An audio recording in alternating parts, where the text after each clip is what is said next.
Good evening. I am Caroline Cooley, Hi, I'm Megan Urioste. and we are Fourth Street Law. This month's webinar is going to be about three different issues: property division, and then we're going to do spousal support, also known as alimony or spousal maintenance. And then we're also going to do common law marriage. First, we're going to talk about property division. In Colorado, property is essentially community property. And what that means is it does not matter how property is titled. It is if the property was obtained after the date of marriage, or what the value of the property has increased since the date of marriage. So the first thing I'll throw out, which I think is really easy for everyone to understand, is dealing with a house. So Megan, who has been with me for 14 years now, and she is now an LLP, which means what? Licensed legal paraprofessional. Right. She has a bar number, and she is able to make certain appearances in court. And next month's webinar is actually going to go over exactly what an LLP is. I just wanted you guys to know that when Megan answers questions, even though she's not an attorney, she's almost as good as one, and I would not be able to operate without her. Megan, let's talk about houses. What are the biggest issues if a house is not titled in both spouses' names? Are you talking about the mortgage? Like, how are we valuing it? Like, Yeah. if one spouse is like, hey, the house is in my name, so therefore it's my property when we get divorced, and it's all mine and you don't get any of it. So when a spouse has that position, in your experience in Colorado, how do the courts look at that? If you purchase the home during the marriage, then even if it's only titled in one spouse's name, it is still considered marital property. Still up for grabs, right? Yeah. The equity, right. Now let's talk about equity. So equity comes in a couple of different ways, right? Because as you said, you were talking about a mortgage, right? And so if you have a balance owed on your home, let's say, and I know no property in Colorado, I'm just using easy numbers, okay? And I know no property in Colorado is actually only worth $100,000, because I think that's what a cardboard box under the highway is currently going for in Colorado. Apparently that's where you're living, because our economy has gotten completely out of control. But let's use $100,000 just because that's easy numbers to work with. If you have a mortgage of $50,000, but your house is valued at $100,000, that means that $50,000 is the value of the house, right? Because the other $50,000 is going towards the loan. The spouses are now deciding how to divide the $50,000 that's left over. Yep. Let's say from that $50,000 that now is equity, one spouse, before they got married, put $20,000 down from their own separate money. So now, out of that $50,000 in equity, because one spouse has that premarital portion, they're going to get a $20,000 credit. And so now we're looking at $30,000 that is going to be divided in an equitable fashion. It could be 15 and 15. It could be a number different than that. But it does not matter how long you've been married in Colorado, as long as you are married from the time of marriage until the decree of dissolution of marriage is entered. That is what the court uses as the timeline to decide what is marital and what is not. But it's not just houses that people have as property, is it? No. Megan, can you think of any other things property-wise that we've had to value? Retirement accounts, vehicles, bank accounts. What else am I missing here? Personal property. Particularly prevalent in Douglas County are gun collections. Jewelry, art, anything of value, tools. toys, like, children's property. or forerunner, like, the fun Oh. boats, things like that. Yes. Yes. Yeah. So one of the issues that we run up against when we are looking at property division is first how you value it. And one of the big problems we see that we have to explain to our clients, and this is things for people to know if they're going into a divorce, is what you paid for property is more often than not what it's actually worth. For cars, for example, the court will frequently use Kelley Blue Book values or a similar type valuation process. But what happens when the property you have is actually underwater? At that point in time, it looks like you will actually be apportioning debt. And so what that means is you get the good and the bad, even if you're not on a property and there's negative equity. It is possible the court could apportion it, although the loan might only be in one party's name. The other party may argue, since they were not a party to the contract, they should not be responsible for that loan. But from the court's perspective, the court may agree with that, or the court may decide that you got a benefit out of the home, that you're able to live there for free, and they might decide through other assets how to equalize things out or figure out how Colorado judicial officers do not want to make one party feel like they have an upper hand over the other. Mm-hmm. So that is something that we find that happens. So I think one important thing is that the loan will supersede the decree, though. So just because a court apportion or give somebody else the loan doesn't necessarily mean if they don't pay it that you're off the hook.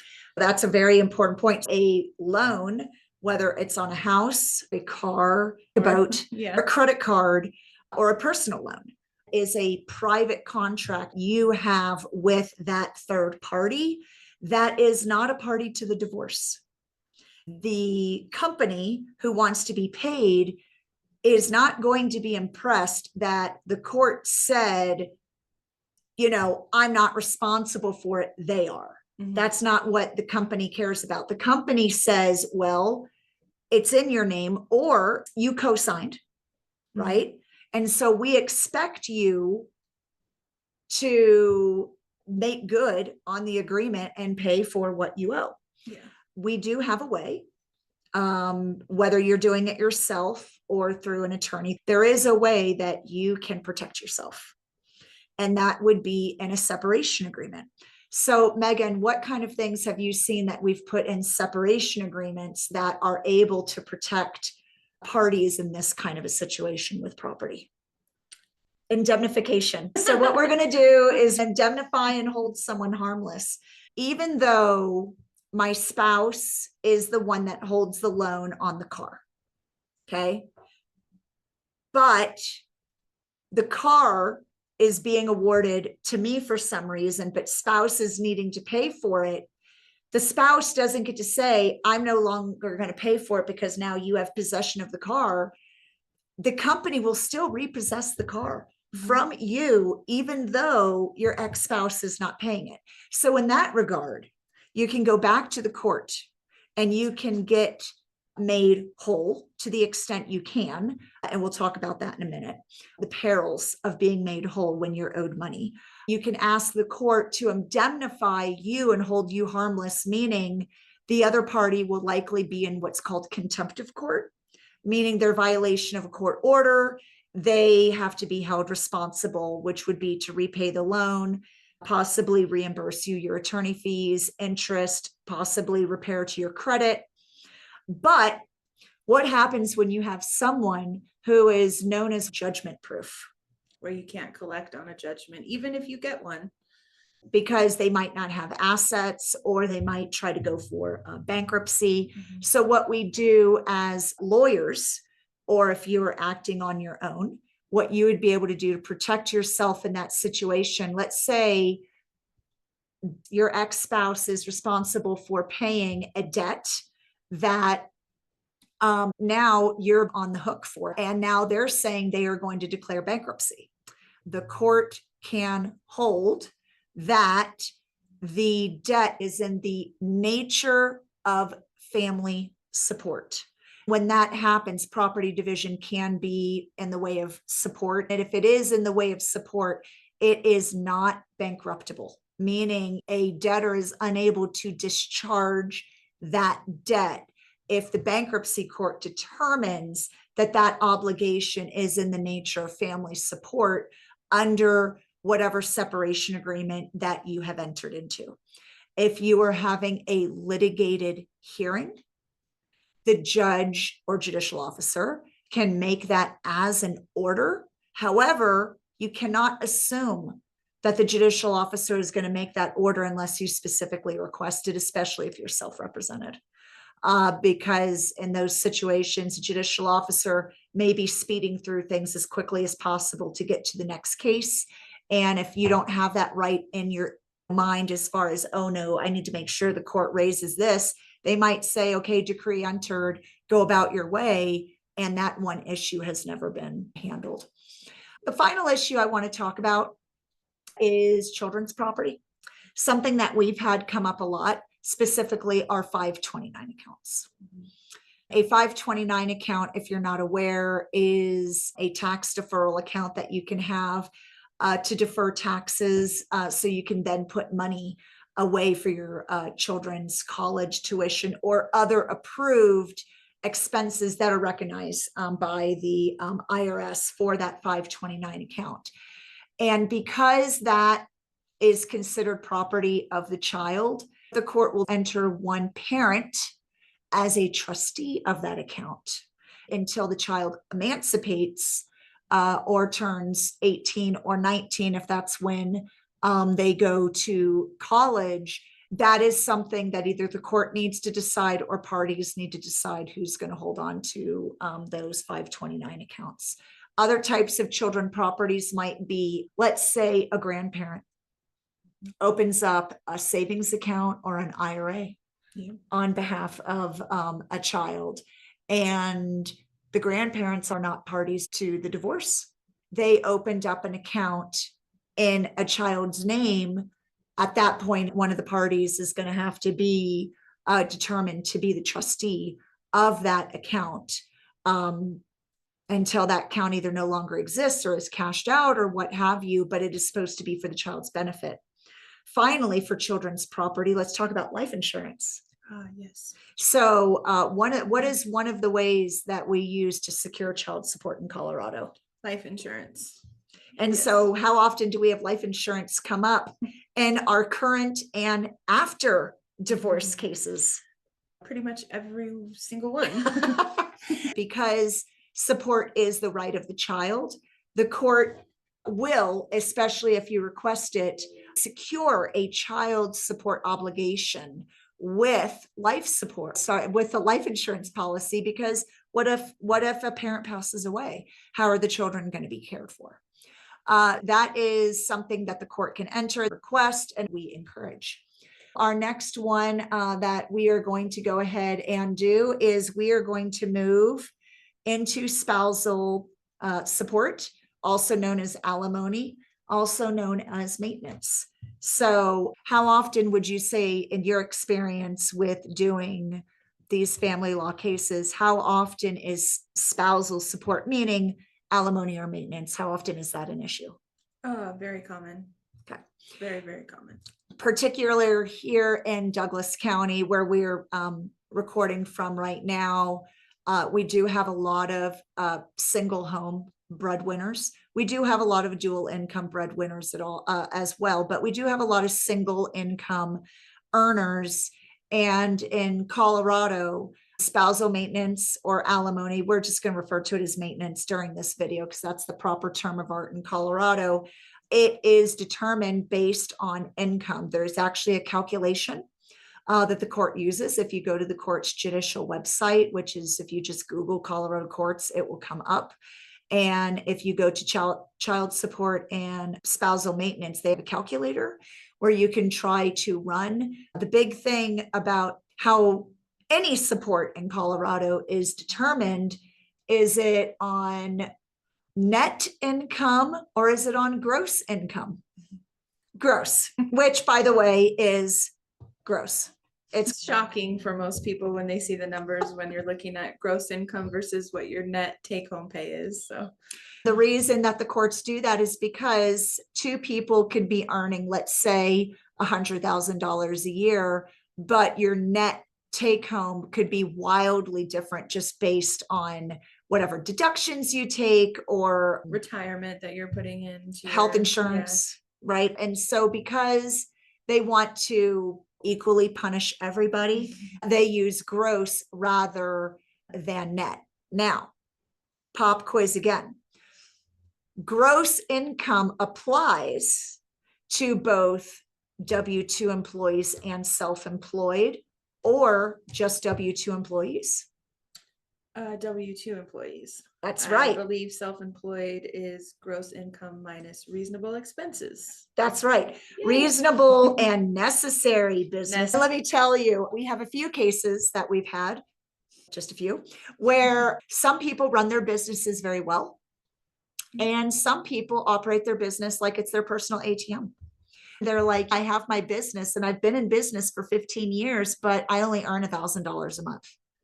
Yet I have a house, I'm able to pay my loans, et cetera, but my net is only $1,000 a month. And that does not add up. And that scenario, especially if you're trying to decide how you're going to get your spousal maintenance, you may have to dig, which is propounding discovery, utilizing the services of a forensic accountant. Yeah, an expert. Which can be expensive, but if you've got someone who is either getting paid under the table or funneling a lot of non-business expenses through their business, and you just want to make sure that you're accurately paid what your obligation would be if everyone is acting above board, that is a consideration. However, so because self-employees have to deduct their reasonable and necessary business expenses, that includes payroll, taxes, office supplies, transportation, if transportation is required, for that business, it would include equipment, it would include loans. And so in that scenario, you may need a business valuation to determine what the business is actually earning in order to determine what the alimony. So from a legal perspective, my opinion is that if you have W-2 employees or the only income at issue is a W-2 employee, that tends to be the easiest, and when I say easy as an attorney, I mean the most cost-effective way to calculate spousal maintenance is when you have W-2 employee. Otherwise, you're going to have to dig a little bit and figure out exactly where that money is coming from and where it's going. Let's transition to duration.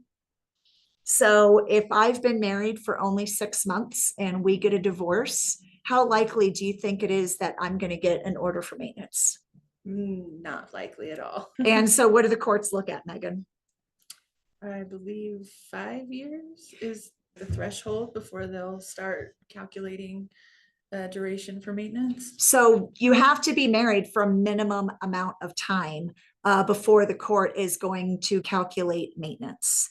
I believe the earliest we've ever been able to get it is for 36 months, so minimal. And so what happens in that scenario is, let's say you're in a relationship and you go ahead and get married. It does not work out. You've been married for like a year, but you have a baby. Now you're going through a divorce, but you have a baby that you have to take care of. But you're going to hope that you can get that spousal alimony, the maintenance, right? And then, of course, hopefully you're going to get child support as well. But you might have been relying on the fact that your significant other was going to be helping you when you have this young baby at home. But because you've not been married for the threshold period of time, it's going to be very difficult to argue that you would be awarded maintenance because you have not met the statutory threshold. Just because you've been married, that does not mean that you automatically get an award of maintenance. It is more complex than that. So as far as spousal support goes, in your experience, Megan, especially as a paralegal, why don't you explain, and now of course you're an LLP, why don't you explain to everyone who is listening what you do in your role to help parties work out the issue of spousal maintenance and what you do to help them work through that issue? The first step to figure out what support would be is to prepare and file your sworn financial statements. That is a document that lays out the entire financial picture for both parties. It's got your gross income, deductions, expenses, assets, debts, all of that. That is a very important document for either attorneys or parties or the courts to review and get an idea of the financial circumstances of both parties. Right. And yeah. then let's say you've got a client that's like, hey, do I have to show them that I actually make $30,000 a month? Yes, you do. You also have to exchange supporting documents. They're the financial disclosures. They kind of back up the numbers that you've put on your sworn financial statement. It's hard to fib on that document if you're producing pay stubs and bank statements and W-2s, tax returns, all of those come into play as well. So that's the most important, I would say, part of, or in the first step of figuring out what spousal support would be, if any. How do you work with, because we've had a few clients over the years that were probably expecting either more or a longer duration of spousal maintenance than what the reality actually ended up being. What are the types of things that you do with those clients to help them work through that issue? I mean, just explain the law and the statutory requirements. It's a numbers game, really. Sometimes we can work with numbers in different areas to help out with a maintenance situation. For example, you're not getting maintenance and you're earning $0 and you have a child that's an infant, you're going to get a lot more child support. Oh yeah, especially if your child is an infant. Right. I would just say one of the things that people need to do as they're walking into a situation is to manage expectations. Yeah. And understand that the court does have discretion when awarding maintenance. Right. It depending on the amount of property that you get in a divorce. And that's why, and I'm so happy you said that. And that reason is because before a court can consider spousal maintenance, it first has to divide the property. And once property is divided, if the court then determines a party does not have sufficient assets or income to live, then that is when the court looks at maintenance. So we have had cases where there has been pretty big dollars, right, at play as far as assets being divided, but that doesn't necessarily mean there's going to be spousal maintenance. If you have enough assets, the purpose of maintenance is to allow the less earning party to get back on their feet, whether through training or working, to be able to go out and join the world again as a single person rather than as someone who has additional income from the relationship. It's not punishment because Colorado, it is a no-fault state. The judge is not going to say, well, you're getting maintenance because he is a jerk.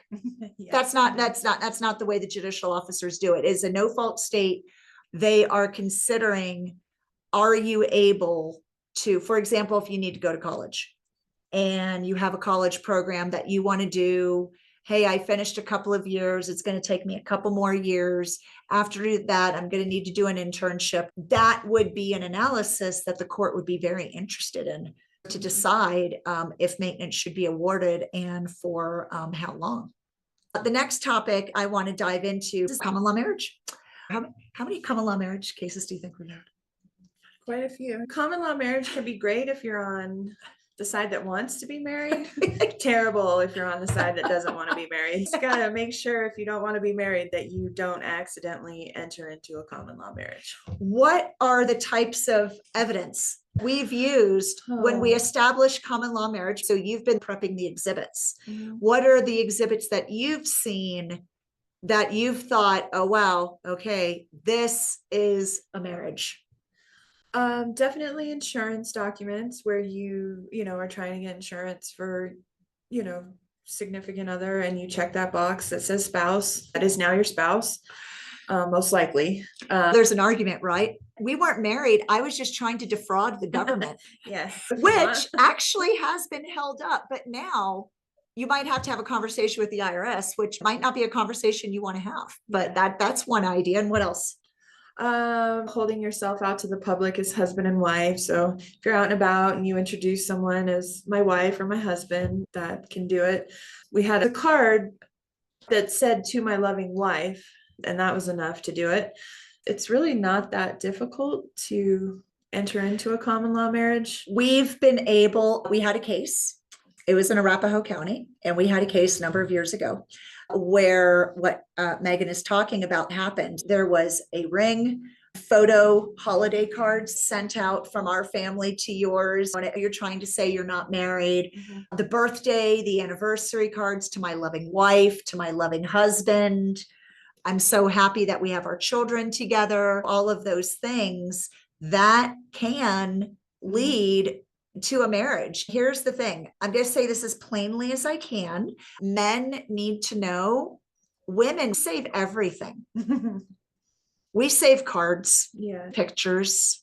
The way to determine a common law marriage is you have to have a hearing. If one party claims there is a common law marriage and they've been hoarding anniversary cards and letters and videos, and you posted an engagement ring on Facebook 5-10 years ago, and they're like, oh, here you go, Facebook official. Those can all be used to sway the court during that hearing that a common law marriage does exist. And the reason why Megan mentions that, especially saying if it was a while ago, like let's say you designated yourself as married, again, Facebook official, okay? You're designated married, and then you're like, just kidding, no, we're not. We have common law marriage, but does common law divorce exist in Colorado? Yeah, that's what I was going to say. The reason it matters whether or not you're common law married, if there's a dispute, if you guys are like, we just want to go our separate ways, that's fine. But if one party is like, I think we're common law married, you have to go through the regular old divorce. There's no special common law divorce. It's the same as if you made it official with a wedding, signed your license and filed it and all of that. So you could potentially either pay spousal support and have to give up part of your retirement and divide property, or you'll receive spousal support. And that's why it matters. It typically only becomes an issue if one party is claiming common law marriage and the other is disputing that. So what are different ways that people listening here today can protect themselves to where you're not actually married? You could do a domestic partnership, which specifically says that you are not married. I think that's the best way. Domestic partnerships, which are valid in Colorado, you can get them in Denver or Boulder. They are recognized nationwide. Domestic partnership will allow you to share insurance. You're sharing a home, but you're not married. The big thing about marriage is the right to be an heir in the event of a death. Your spouse is your automatic heir. And so the big thing about domestic partnerships, the reason why you're not married is there's no survivability rights unless you title the property that way. Another great way, my personal favorite, is to perpetually be engaged.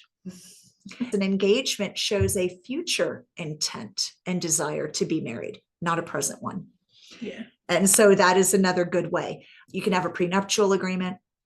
There's all sorts of things you can do to protect yourself so people aren't running out thinking that you're married if you're really not. We've had this happen where we have to go with common law marriage. And the court now determines. So one party has been going on along. Nope, not married, not married, because these hearings don't happen quickly. It might take several months. So now, let's say 6 months later, we have a hearing and a ruling that the parties are married.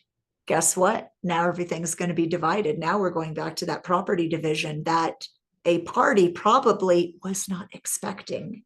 And now things that have been titled in one name now need to be divided, right? We talked about the house issue because in Colorado, your name does not have to be titled on the property in order for it to be marital property. So we brought it whole circle. You're like, wow, these are 3 random issues: property division, spousal support, and common law marriage. How are they related? If you are in fact common law married, guess what? Even if things are not titled together, it's still marital property. If you lose the hearing on common law marriage, then there's no property to divide. There's no marriage. There's no property to divide. You guys each just go your separate ways. And then that's where you're at. One of the things the court does need to determine during that hearing is the date of marriage, which can become very tricky depending on letters, cards, or insurance. It could potentially be a long-term marriage depending on how long you guys have been together. So that's something to think about. The longer you're married, the more you are entitled to, or your spouse would be entitled to. And there's no common law divorce. So if you were to be married and then you guys part ways, and now let's say you want to get married again, that's bigamy.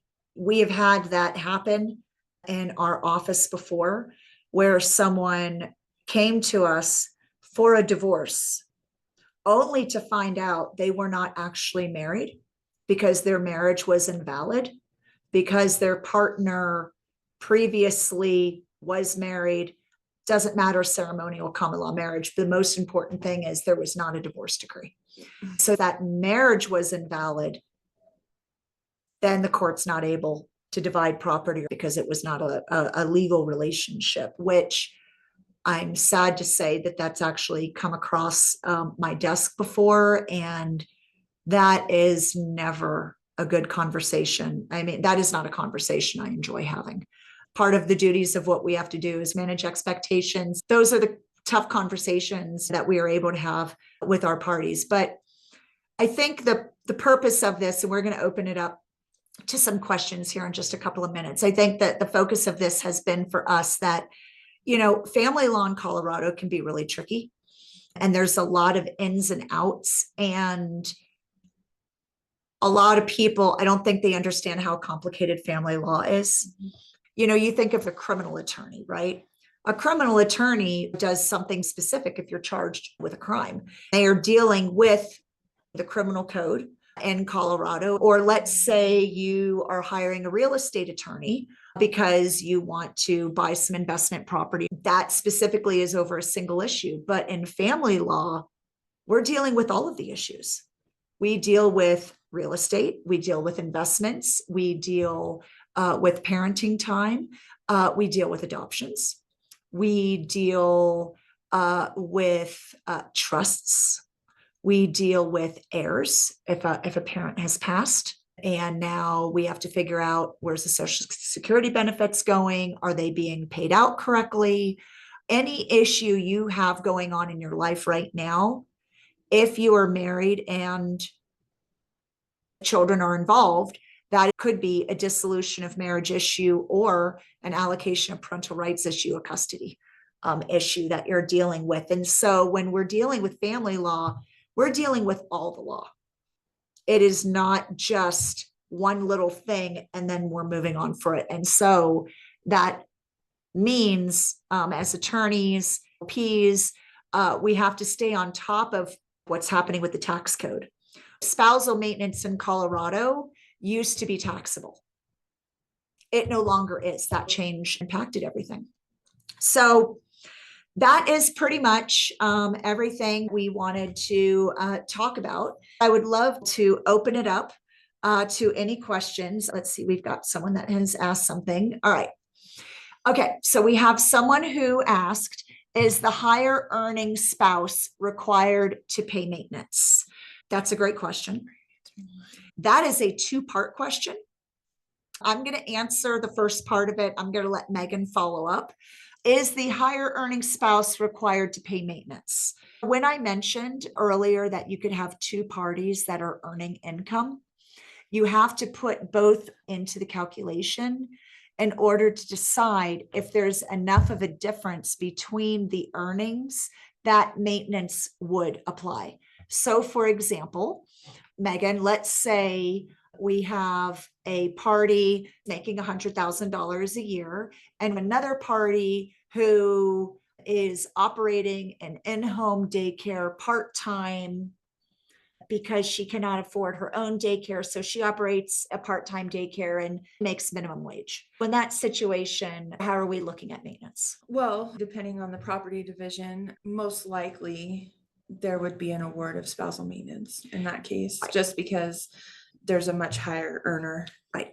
in the relationship. It's not required necessarily, depending on what the property division is, but there's a high likelihood. it might be Let's required to say pay maintenance. we've got someone who makes $6,000 a month and someone who makes $8,000 a month. Yeah, I think Right. the court would make up for it in a property division, or if there's not property really to divide, they're on equal enough footing that one spouse isn't going to be homeless and the other one is living in a mansion. The important thing for everyone to know is it's not equal, it's equitable. Mhm.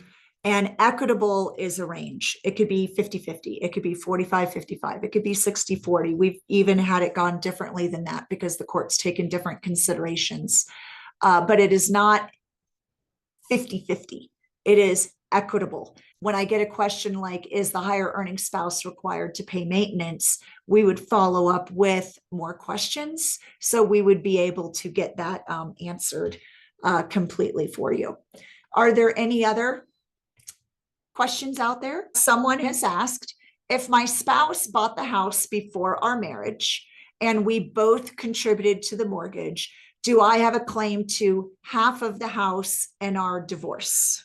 That is going to go back to what we were saying earlier. How soon before the marriage was the house purchased? Mhm.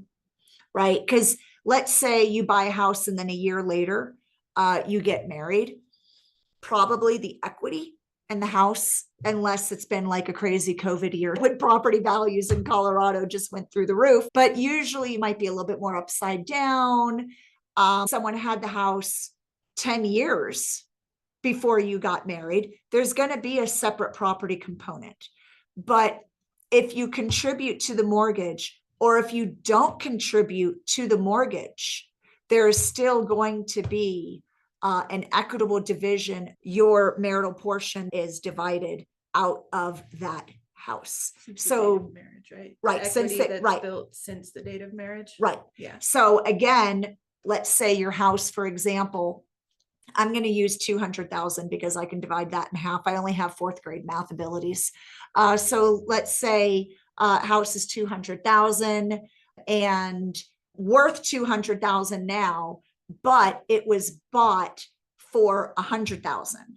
So it is possible that whatever equity, we know that since the purchase, it's at least another 100,000 in equity. The question is, how soon after the house was purchased was the marriage and those payments towards the mortgage, on how you would calculate what the new spouse's share would be in that property. Yeah, you would want to go back and see if you can find out what the house was worth at the time of marriage, and then go from there to see what the equity is today. There's a couple of different ways you can do that. You can look at the county assessor's website. Actually, if you can have an appraiser actually do an appraisal on a house for a specific year. They have enough data that they're able to go back in time. That would be the safest way to run that. Are there any questions? Should we hire a financial specialist to help assess the value of our assets during the divorce? If you can afford to, I think so. Specialists come into play in particular if you have a business. We're talking about a business valuation. What if there's a big antique Mhm. collection or arts, yeah. collectibles? It's Douglas County, man. People love cars. Or a gun collection. Ammunition is highly valuable and can be valued. Even if you don't want the ammunition, the value of that would be part of the marital estate that would be divided. Things like a 401k. That's not so difficult to value, right? You know what your 401k statement says. Now, what if you got your 401k 20 years ago, but your 401k changed companies? And now today you're trying to figure out what your 401k was worth 15 years ago.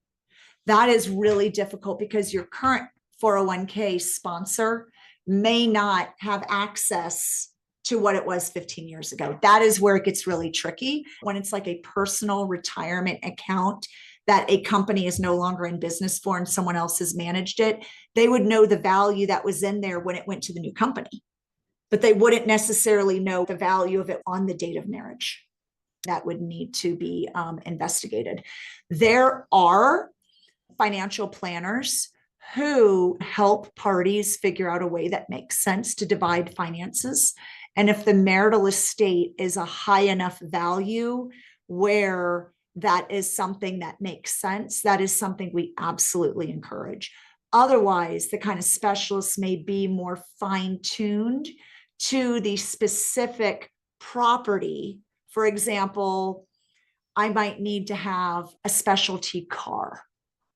This actually did happen in one of our cases. There were some special pants. There are actually some specialty pants that became an issue in the case. I never thought I would have to know how much pants cost.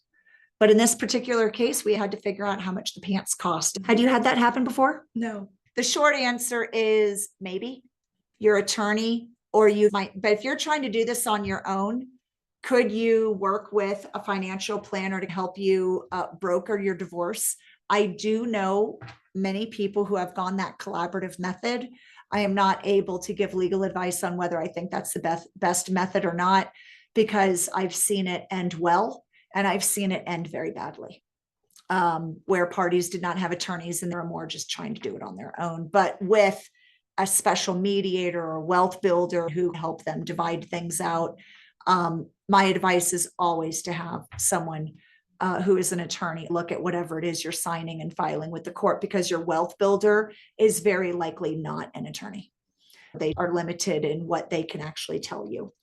All right, we are in downtown Castle Rock, historical Castle Rock. We are right next to the Castle Rock Museum, or by the funeral home, Pegasus, Angie's, if you know the downtown square.